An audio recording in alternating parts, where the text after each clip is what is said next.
Don't forget, Trump is the one who said he promised to end this war in 100 days. He's now saying he was joking, but he still does want that Nobel Peace Prize, right? The elusive Nobel Peace Prize. So he does want to try to help this conflict.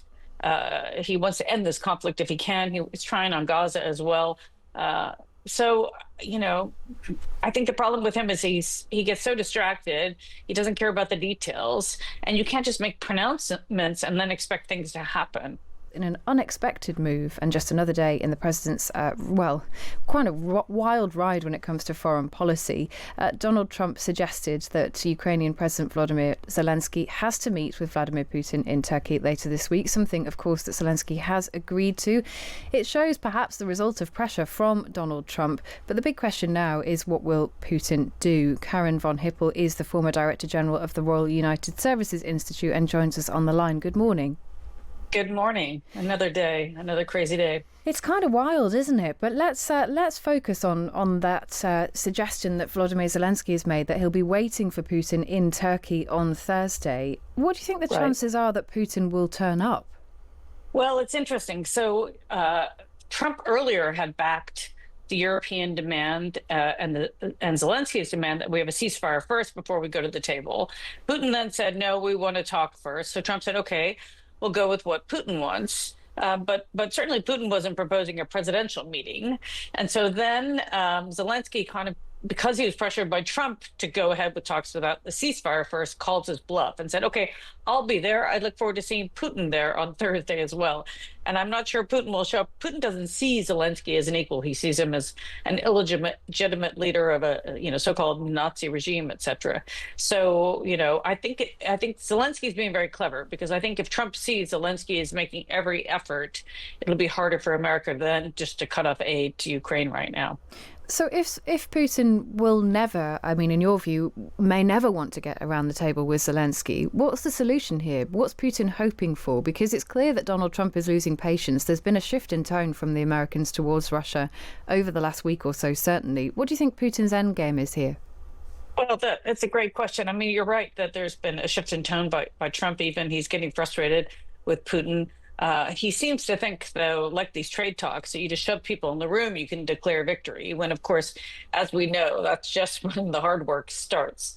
And like with the China trade talks, the hard work is really they view these issues in very, very different ways, U.S. and China. So I think the same with Putin. Putin says, all foreign aid to all military aid to Ukraine has to stop before we agree to a ceasefire. Well, of course, that isn't going to happen either. So I think the only thing that the Europeans and the Americans are threatening right now is more sanctions on oil exports, on Russian energy, and on Russian banking. That's what they're threatening Putin with. I think Putin also doesn't want to completely upset Donald Trump either. He will push him as far as he can, but he's pretty nervous about pushing him too far. Yeah, I thought it was really interesting, the wording from Donald Trump, where he suggested, if Putin doesn't come to the table, if these talks don't come off this week, then he said something like, then EU leaders and America will know exactly what's going on here and can act accordingly. What do you take that to mean?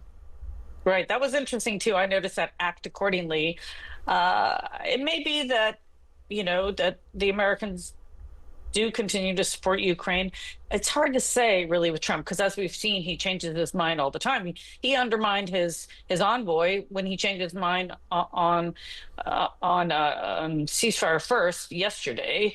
His envoy Keith Kellogg was still posting ceasefire first, right? So it's really hard. He's so erratic. It's really hard for anybody who works for him to really know what their job is, because it's all in Trump's head, basically. So it's, who knows? I mean, let's just hope for the best, but we haven't, we've learned with Trump that he's seems to align more with Putin so far than with Ukraine. Yeah, and finally, Karin, what's your view of this from the global perspective? Does it look a bit like Trump has, well, overstepped is the wrong word given who we're talking about, but the EU leaders got together over the weekend. They were really pushing this ceasefire. They felt like they'd made some progress. Trump swoops in and suddenly everything changes. Has he kind of come in over the top of those leaders and made them look a bit daft? Well, sort of, but he was also agreeing with them beforehand too. So don't forget, Trump is the one who said he promised to end this war in 100 days. He's now saying he was joking, but he still does want that Nobel Peace Prize, right? The elusive Nobel Peace Prize. So he does want to try to help this conflict. He wants to end this conflict if he can. He's trying on Gaza as well. Uh, so, you know, I think the problem with him is he gets so distracted, he doesn't care about the details, and you can't just make pronouncements and then expect things to happen. Well, I mean, that is exactly what seems to be happening, Karin. Many thanks for helping us try to Thank you. decipher it. That is Karin Von Hippel there, the former Director General of the Royal United Services Institute, RUSI. And some quite sensible people make the case that that can work. Donald Trump is powerful enough. If he says things, he can bring people to the table. But, you know, if you look at the trade deal with China, which is not a trade deal, he imposes tariffs. He then gets the economic backlash and says, OK, we're going to pause the tariffs for 90 days while we try and do something. Now, either in 2 years' time, the world will be more peaceful, all of this sound and fury will have signified something, or it's just a constant, endless blurt of noise that never actually means anything in the real world. Yeah, it's interesting how UK and European leaders react to it too. David Lammy is speaking at a press conference this morning at a summit on Ukraine. Ukraine's foreign minister will be attending that virtually. And he's said this morning, he's the foreign secretary, of course, this is the time for Vladimir Putin to get serious about peace in Europe, to get serious about a ceasefire and to get serious about talks. So there's a lot of pressure on President Putin this week. And as Karin Von Hippel was saying there, it's not clear whether he will meet with President Zelensky, given his views on Zelensky, and if he won't, where does it go from here? And then the billion-dollar question is America really willing to squeeze him till the pips squeak or not? And a lot of people just fundamentally do not believe that Trump is willing to absolutely arm wrestle Vladimir Putin, and nothing he's done really over the last 3 months suggests he's willing to do that. Although he's not exactly predictable.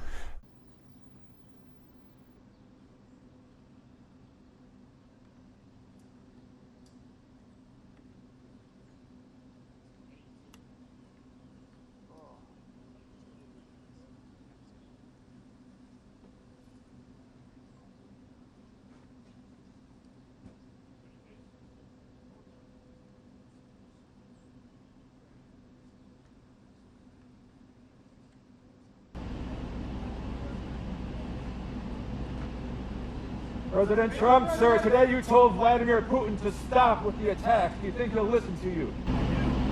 Do you think there's still a chance for peace?